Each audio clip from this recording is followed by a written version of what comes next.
I feel like I found my footing as far as what the mission of the show is at this time. I think it's always something that can evolve, but if I had the resources and the vision right out of the gate, it would have been like, okay, who are we trying to reach? We want to sell the message of liberty to the people who are most ready to buy it, and that is young people. I had just learned that by watching all of these people suddenly interested in politics in 2008 because of the Ron Paul campaign.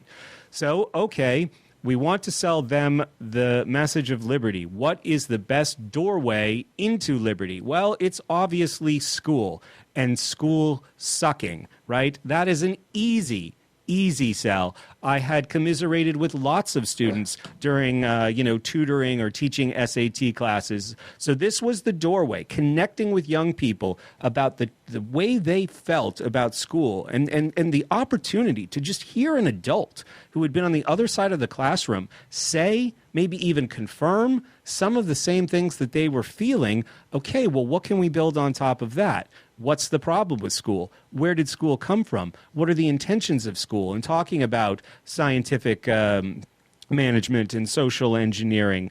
And what are those? How do we categorize those ideas? Is that pro-freedom? Is that pro-individuality? Absolutely not. Well, what is freedom? Okay, like when you do things and you like them and you're excited about them, those are the things that are freely chosen. All the things that suck and feel like a burden, those are the things that are imposed on you. And from there, bring people into the philosophy of liberty. And hopefully, I think at the time I was still thinking like, all right, well, we're trying to start a movement that's going to, I was over the Ron Paul, the political solutions thing by the time I started the show, but I was still thinking in terms of building momentum.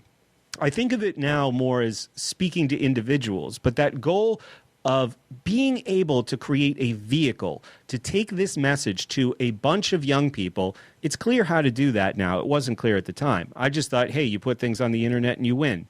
There weren't a bunch of 16 through 24-year-olds in 2009 searching iTunes for educational podcasts. They were all busy doing the activities that they were told were education. A lot has changed in 6 years. I think more people that age are looking to educate themselves today, more maybe by the millions. But that still might not have been the right vehicle. The right vehicle is YouTube. When I started the show, I didn't have the resources to produce high-quality content for YouTube. I'm getting there now. So, yeah, do I have a vision of a directed project that could accomplish this goal? Absolutely. Then there's just the question of how to have the time and effort invested in that have some kind of return that keeps me doing the things that make me feel comfortable, like buying groceries once a week and living indoors.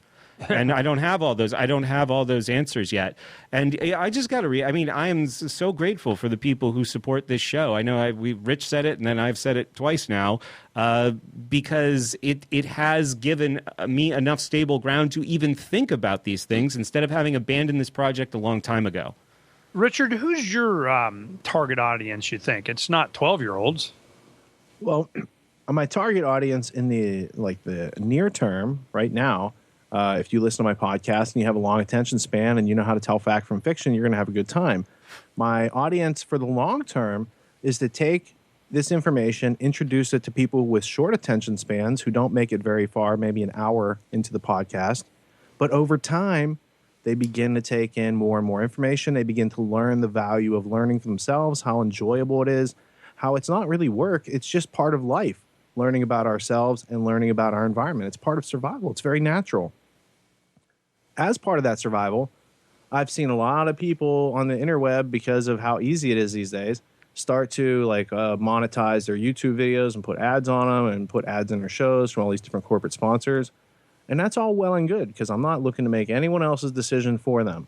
As for myself, I know as a personal consumer of information, I don't like ads. It's kind of annoying to wait 5 seconds even to click that thing. I don't like, commercials. So I produce my content in the way that I do at this current time because I respect my time and attention, and I respect the time and attention of people in my audience. So that's just a personal preference right now. But I guess if I was forced with either monetize that stuff and put ads in, or stop doing this and go load boxes at UPS or something, I don't know. That might be but it's a hypothetical. I don't have to make that decision right now. Right. Brett mentioned this word called downtime. I had to look that up. I'm sure Ernie probably was looking it up too. I was like, what is that? I always have a to-do list that's like, 10 weeks deep of stuff that I was supposed to do last week, which brings me to the point that Brett made earlier, fears of production, your work frequency. I see it as this. I'm not trying to make anything perfect. I just want to do it the best I can at any given time with the resources I have at my availability, because the components I'm generating, I see to be long-term pieces and tools that people can use to avail themselves of freedom and share it with their friends and family. So that's kind of how I see that. So your market, the people that subscribe to your, because you have, hundreds. I mean, it's probably not a billion, but I mean, and I don't know if you want to share how many paid subscribers you have, but I mean, it's those people are who? Well, we have, let's start with the listening. The listening audience is out there in 174 countries last year and numbered in the hundreds of thousands of views and downloads and all this stuff. On YouTube, just last month, people watched 1.5 million minutes of the content that we have. And we have there's might be 100 public videos that's in that stat. So it's popular, it's being consumed. And I think a lot of people are deriving some value. I just want to get to the point where that audience that's deriving value and passively listening gets to the point where they say, oh, I've derived enough value to significantly contribute on a consistent basis because I want to give this gift to other people. As a listener, you have the ability to do that because it's like you have the volume to my megaphone. And it's not about what I'm saying. I'm just observing that these things go on. And if you like it, share it with your friends and family. If you find it credible and relevant and interesting and well composed, share it with your friends and family. That's what it's for. And I want to reiterate that it's not like culture programmed us to do this. This is like in my life, it's the first thing I can think of where I was like, wait a minute, I'm doing this of my own volition. I've thought this out. I have things that I want to share with other people so that they can avoid these pitfalls that are so well calculatedly laid out in our environment. So, it's about expressing your volition as an individual. And then I think that attracts other individuals who are similarly discovering, hey, I have freedom and power in this world too, but I've been assuming my way out of all those responsibilities until now. I don't really, I mean, I can check my stats and what they tell me, the audience is, but we're like over 20 million views of just our front page. It doesn't count, the searches going into all the stories and everything. So it's a lot, how do you monetize that? And if I didn't have the money coming in, of course I would focus on, making the money. I mean, that's without saying, the reason that you're not focused on making money is because you have money coming in. But my character is such that I always feel like I got to earn it. So, I mean, there is no downtime, so Don and I are very busy, just the show takes up, God, at least 6 hours a day of my time. Then we do all the other stuff. And so I'm going, okay, how can we keep this going and keep what going? I mean, we got to be of value. We got to be, something that we would want ourselves. But I can tell you, if I have more negative, if I go up, oh, Jade Helm, oh, and this candidate, and they said, and the bombs, and they're going and blow us up and all that. If I do that, I can see my traffic increase. Yep. And I'm wondering how much of that is really, like the top story right now is lost interview with Nikola Tesla resurfaces on the internet. Boom, man, that's popular as heck. Lost interview with Nikola Tesla. Well, that's cool, but that's not politics. So I'm doing, if I have that, I can sit here and track it, I can see it.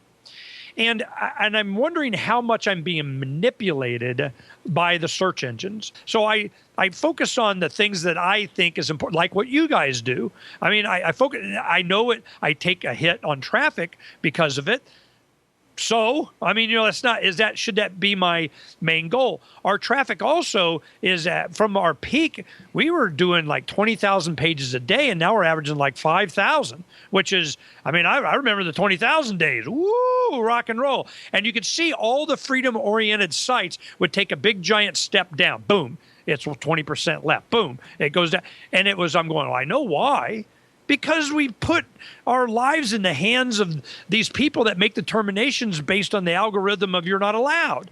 So I'm going, I understand the benefits of YouTube. I understand, I don't use YouTube. When I first started doing, we put the show up and we got the commercial site and it was all great and wonderful and we're rocking and rolling and it's going, and, oh, I'm sorry, you can't use the 5-second rejoinder of Led Zeppelin in your tag. And I go, screw you guys. I'm classic rock and roll, get over it, all right? So then we're on Vimeo now, but that's why I'm looking for these other alternatives to store content. Our webmaster, IT guy, Derek Slopey, when he was here visiting, when we did the Bitcoin Summit back in February, we took all of the hard drives that we have of all of our videos, all of our radio show, everything, and he took that and loaded it up ready to go on this alternative internet. And then now we start mirroring as time goes on. So I'm pulling the twine. I keep investing in what I think the future is going to be. Well, it's an emerging market. What is? I don't know, leave me aloneism. Them not censoring everything. And I remember at the Freedom Summit of 14, Anthony Gregory he opened up the summit with his great talk, and he was saying, yeah, I'm very optimistic. We stopped a war in Syria. We stopped SOPA. We stopped it. I'm going, yeah, this week. I mean, and then here comes ISIS, and they're already taking, over there. They're marching on Damascus as if I care.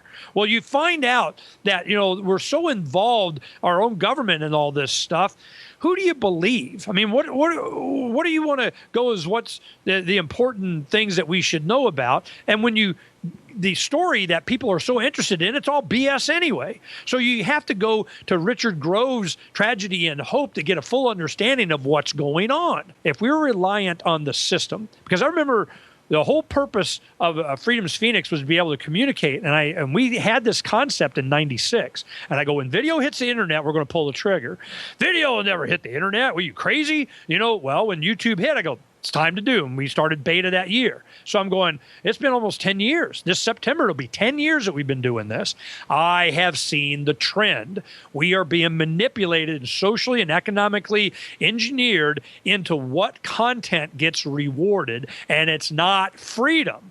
Right. And I'm going, what if I don't care what the signals are from them? Is it the free market that does this? I don't know. I know what works. What people give money to are projects that have identifiable, easy, producible, replicatable results. But where's the revenue stream? Who's getting all the money? And I tell you who it is. It's fear. It's a Prison Planet, Alex Jones, buy my iodine, you need this, Berkey, what are you all going to die? And I'm going, okay, one less thing we got to do. But where is the revenue stream for things like what we do? And I think it's going to be in projects. It always has been in the past. But then how much can you glean to support what you're doing? I don't know. Well, I'm interested in what you guys got to say. Well, there's traffic. I mean, I think you hinted at this, and I think in marketing this goes without saying that there's traffic and then there's quality traffic, right? So if somebody comes to my site because they want to find something that scares them or they want to find something that makes them angry, or not to insult anyone, but they're kind of the cat following the laser of some current news trend. Like, I don't know what the top stories were last week. David Letterman. I can't do a show about David Letterman because I'm not motivated to do it. And I'm not a good example to my audience if I'm wasting, trudging through some project that I have no intrinsic motivation for, because that's kind of like the opposite of the message of the show. So I can only do the projects that motivate me. And I think that has, kept me out of chasing clicks. And there's people who will talk to me and say, no. You need to chase clicks. You need to chase traffic. And you have to do that grunt work, in order to have those people there, some of those people there, when you do the thing that you think is really important. But I just haven't bought into that idea. It's funny. I read an email in the last show from some guy who canceled on me. He was subscribing somehow at $9 a month, and he canceled on me and basically called me a dork. That was the word he used. I love that word. But he called me that for talking about nonviolent communication on the show. And, my attitude was, I wasn't upset. I just thought I thought the whole thing was kind of amusing. But, dude, we can't have any kind of relationship together. If you're not interested in these things, this is not for you. Thanks for being here while you did. I hope you got some value out of it while you were here. Thank you for the value you added in the form of US dollars. But if that's your attitude, I guess we're done. So I don't want to chase traffic. I don't want to chase clicks. I've seen how well that works for some people, but I'm not motivated to do that. I'm not excited about that. I think that would be a way that makes me, a path rather, that makes me enjoy what I do less. There was a presentation at Pork Fest that went by, who is it? Ruby and, it was Angel Clark and Taryn Lupo. And Taryn was having success in writing his books and putting them up and getting them, pumped up to top recommendations on Amazon and everything. He was doing well. And then Angel, she was like, yep, Facebook, you do that. Oh, and then it's a graphic thing, and it's pictured in 6-second, kind of meme, and you got their attention for only humans. I just saw a story on Freedom's Phoenix that humans have a shorter attention span than goldfish. I mean, so I'm going, that doesn't surprise me. But, is that the market that we're going for? Well, Angel was very successful in getting a lot of traffic. But then it went away. And they took it, and they changed the algorithm, and they changed the policies, and now all your stuff belongs to us, and welcome to Facebook. So I'm just going, I'm not investing in somebody else's play. You become a slave for them. This has been one thing that I really think the Liberty community has not recognized is all this effort and work that they put in was to benefit the very people that are taking away your freedoms. And I'm going, stop. But is there some temporary financial benefit of that? Probably. I'm kind of looking down the road, and I've been fortunate that I've had enough support that I've been able to kind of see past that and to prepare for the next. But it's pulling the twine. At what point is it going to be the reward? I would very much love to be wealthy and have the freedom to support people and the things that I do. Some of these young guys that made a lot on Bitcoin are doing that very thing. Yeah. And people complain they're not doing it enough or something. But I go, hell, man, I'm just glad they're there, doing what they're doing. And I'm going, I'm looking forward to the next. And I'm just wondering if you guys, freedom's an emerging market, Richard, but, emerging to where? Well, I think it's going to emerge to the point where people not only invest in freedom, but they reward people who were, building that infrastructure along the way so that people could enjoy that highway of freedom. As far as creating my podcast, I can do that without any monetary influence. I can create a podcast. It just takes time and my effort, and that's, if I have that available, I can do it. Making films requires money regardless because the equipment costs money. You want to interview people in person. You got to go there. You got to, there's expenses. And even just a so-called vacation in the line of what we do, my vacation consists of take an extra 100 pounds of baggage with you so you can actually do some production and do some work while we're out visiting you and Donna and seeing how your operation works and see all the knobs and switches and, things that I could learn from. But I'm not, out there relaxing and stuff like that. So same thing with Pork Fest. To me, that's a week away from when I could be editing the 10 productions that I have in my queue waiting for me to have time to edit.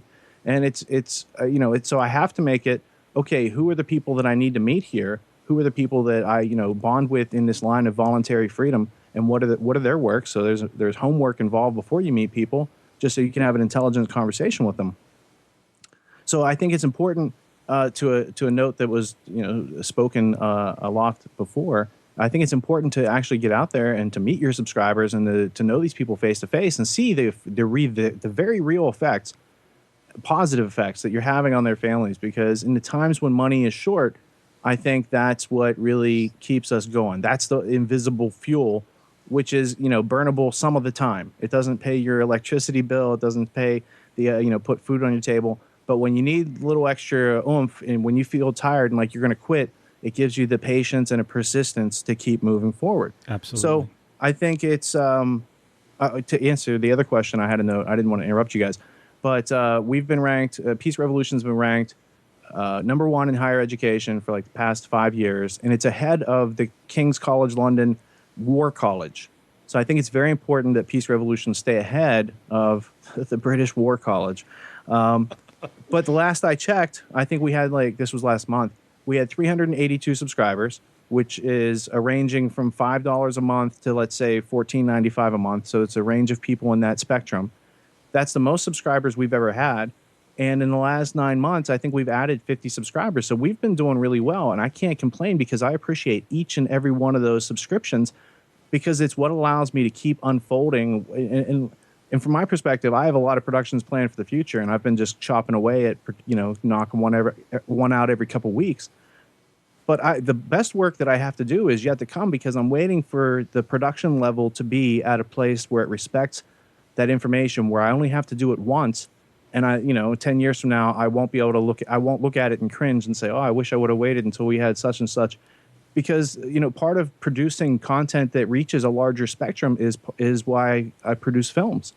Because I can have one video or one film out there that reaches more people than my podcast reaches in a year because the audio format is a very heady and intellectual format to begin with. And the video is wider open and people find themselves, continuing to watch it and learn. So I see a lot of hope out there. And I truly appreciate every hand that has helped us, climb up this wall toward freedom.